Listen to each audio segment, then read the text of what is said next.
Learn English through stories H24 PDF. Adapted and modified by Kulwant Singh Sandhu. Contents: Adventures of Faluda. 1. Trouble in Gangtok. 3. 2. Grammar page, verb plus preposition 1. Trouble in Gangtok. By Satyajit. 3. Although the mist had lifted, the sky was still overcast, and it was raining. I didn't mind the rain. It was only a faint drizzle, the tiny raindrops breaking up into a thin, powdery haze. One didn't need an umbrella in rain like this. It was very refreshing. We found a branch of Bada near our hotel. Luckily, they did have the kind of boots we were looking for. When we came out clutching our parcels, Faluda said, "Since we don't yet know our way about this town, we'd better take a taxi." Where to? The Tibetan Institute. I've heard they have a most impressive collection of tankas, ancient manuscripts and pieces of tantric art. Are you beginning to get suspicious? I asked, though I wasn't at all sure that Faluda would give me a straight answer. Why? What should I be getting suspicious about?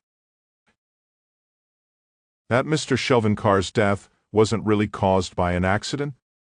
I haven't found a reason yet to jump to that conclusion.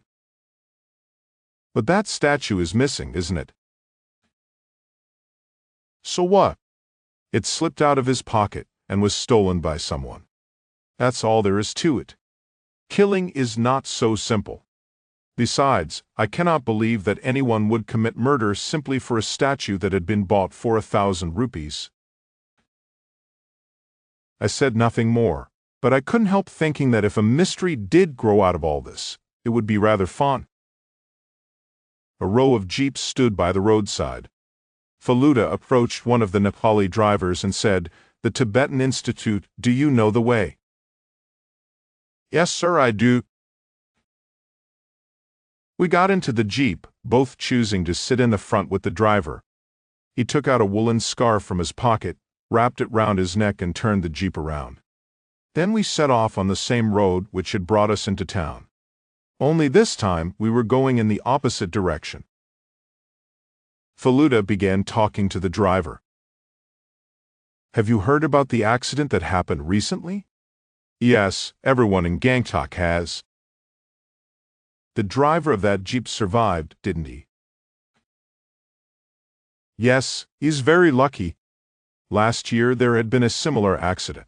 The driver got killed, not the passenger." "Do you happen to know this driver?" "Of course. Everyone knows everyone in Gangtok." "What is he doing now?" "Driving another taxi. SKM 463. It's a new taxi. Have you seen the accident spot?" "Yes, it's on the North Sikkim Highway. 3 kilometers from here. Could you take us there tomorrow?" "Yes, sure. Why not?" "Well then, come to the Snowview Hotel at 8 a.m. We'll be waiting for you." "Very well, sir." A road rose straight through a forest to stop before the Tibetan Institute. The driver told us that orchids grew in this forest, but we didn't have the time to stop and look for them.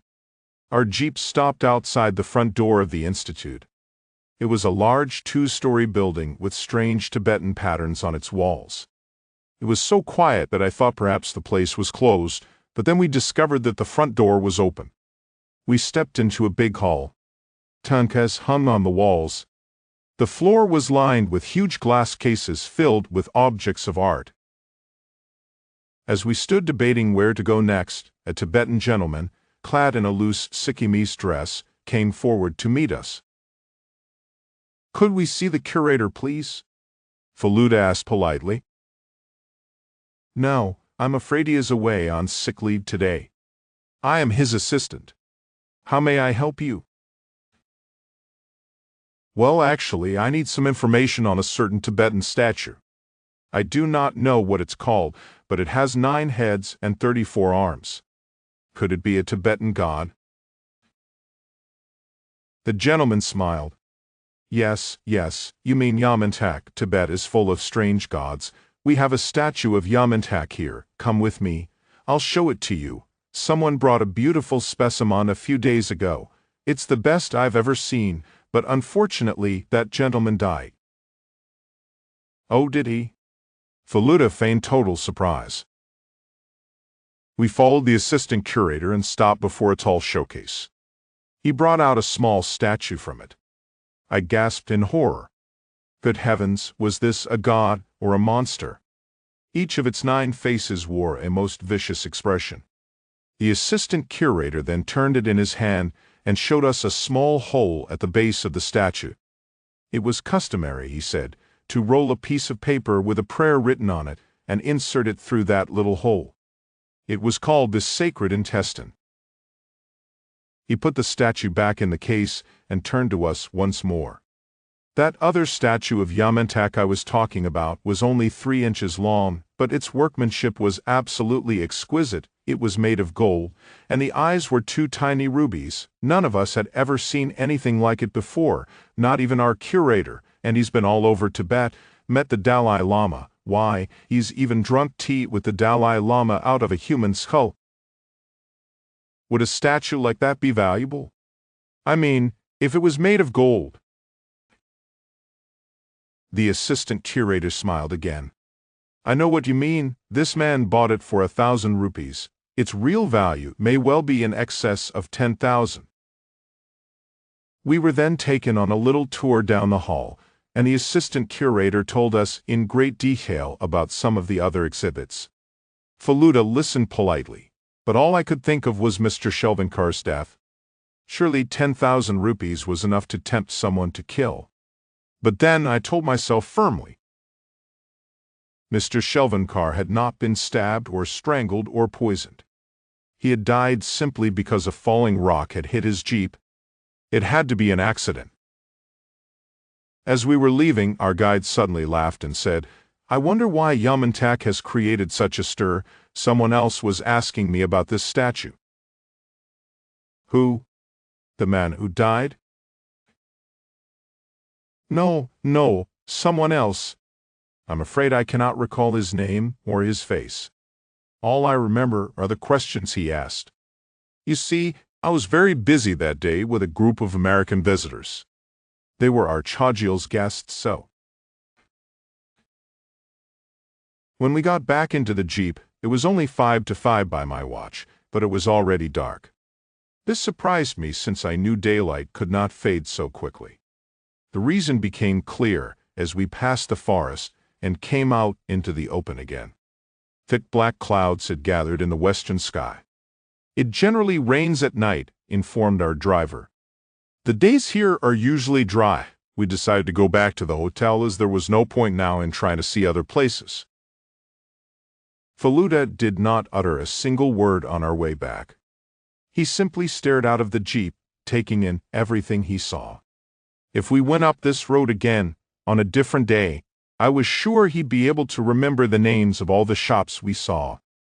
Would I ever be able to acquire such tremendous powers of observation and an equally remarkable memory?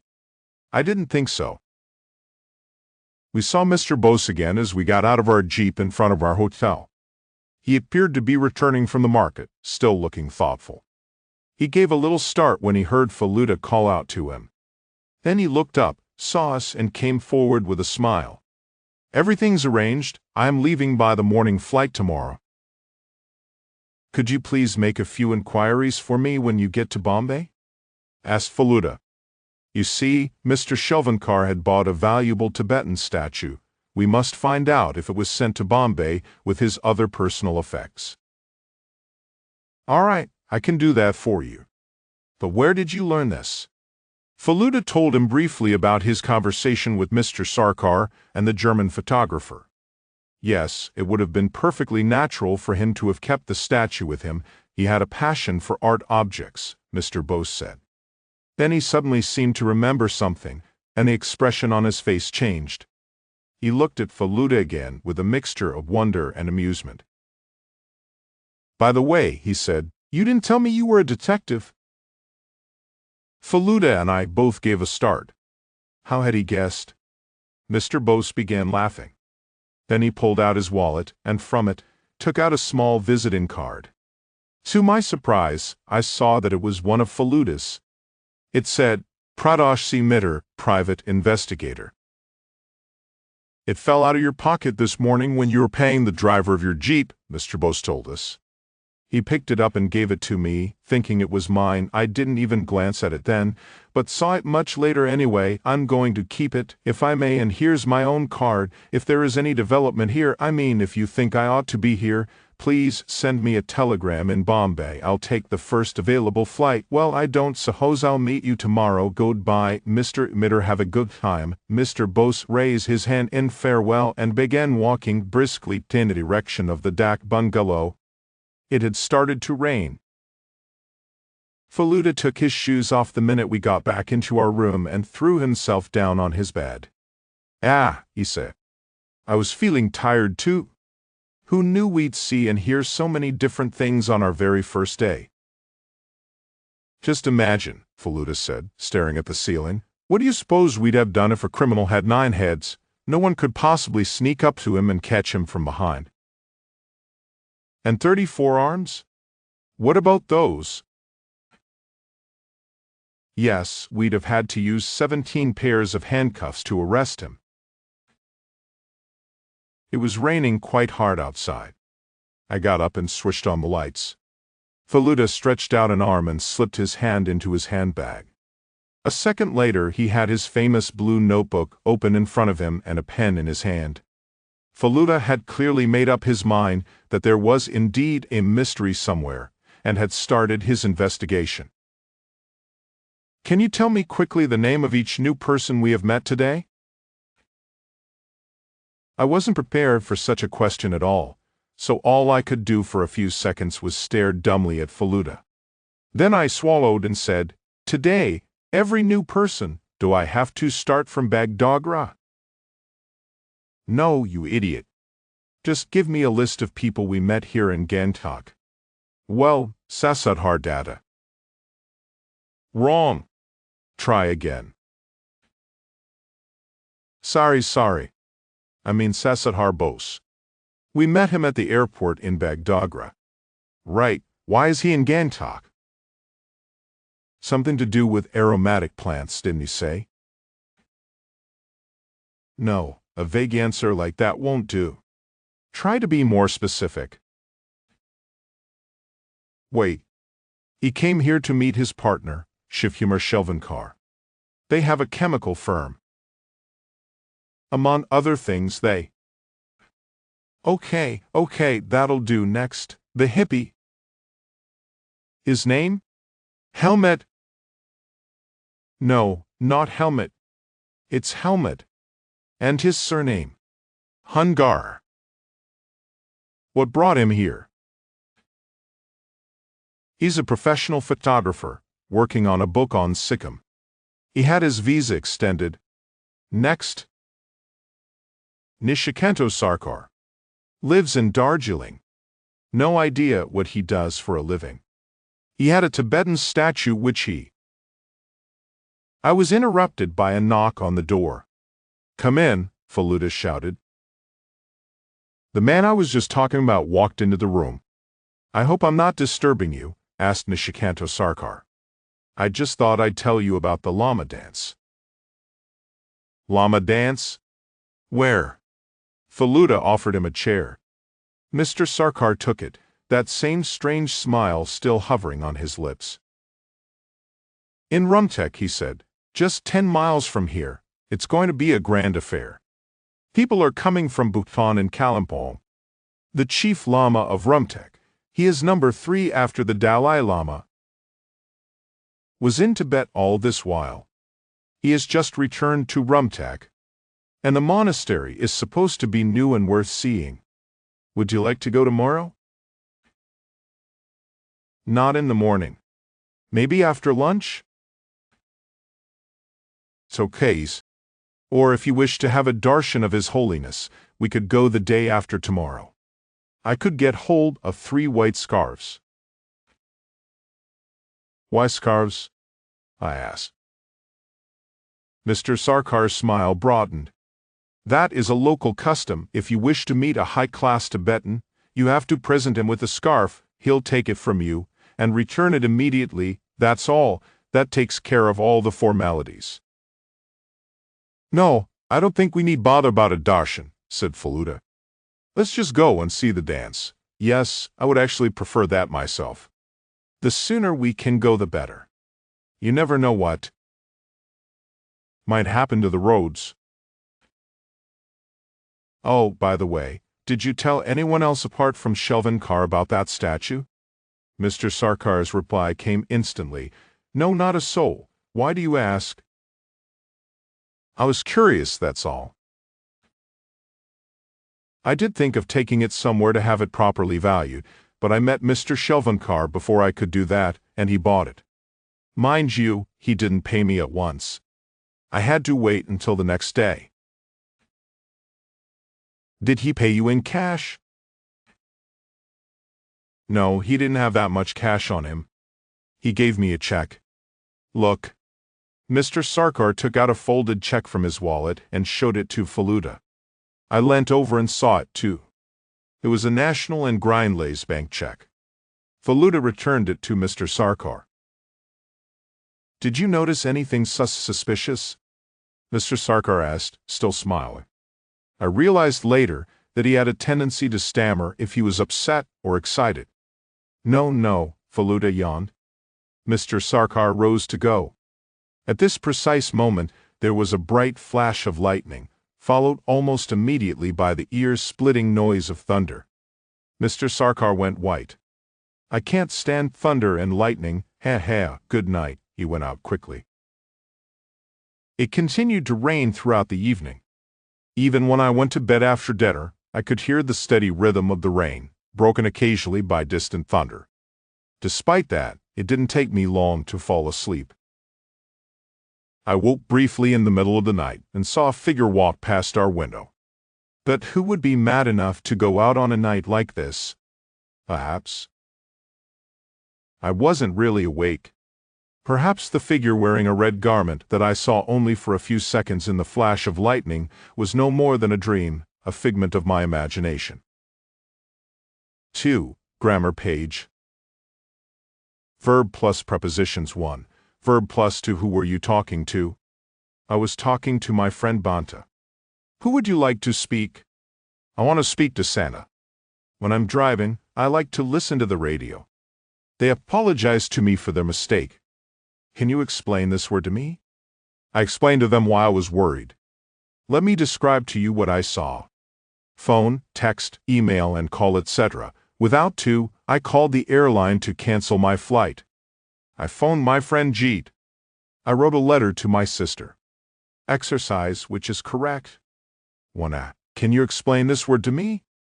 B. Can you explain me this word? 2. I got angry with Mark. Afterwards, I apologized to him. B. I got angry with Mark. Afterwards, I apologized to him. 3. Amy won't be able to help you. There's no point in asking to her. B. Amy won't be able to help you. There's no point in asking her. 4. I need somebody to explain me what I have to do. B. I need somebody to explain to me what I have to do. 5. They didn't understand the system, so I explained it to them. B. They didn't understand the system, so I explained it to them. 6. I like to sit on the beach and listen to the sound of the sea. B. I like to sit on the beach and listen to the sound of the sea. 7. I asked them to describe me exactly what happened. B. I asked them to describe to me exactly what happened. 8. We'd better phone the restaurant to reserve a table. B. We'd better phone to the restaurant to reserve a table. 9. It was a difficult question. I couldn't answer to it. B. It was a difficult question. I couldn't answer it. 10. I explained to everybody the reasons for my decision. B. I explained to everybody the reasons for my decision. Answers: 1, a 2, a 3, b4, b5, a 6, a 7, b8, a 9, b10, b.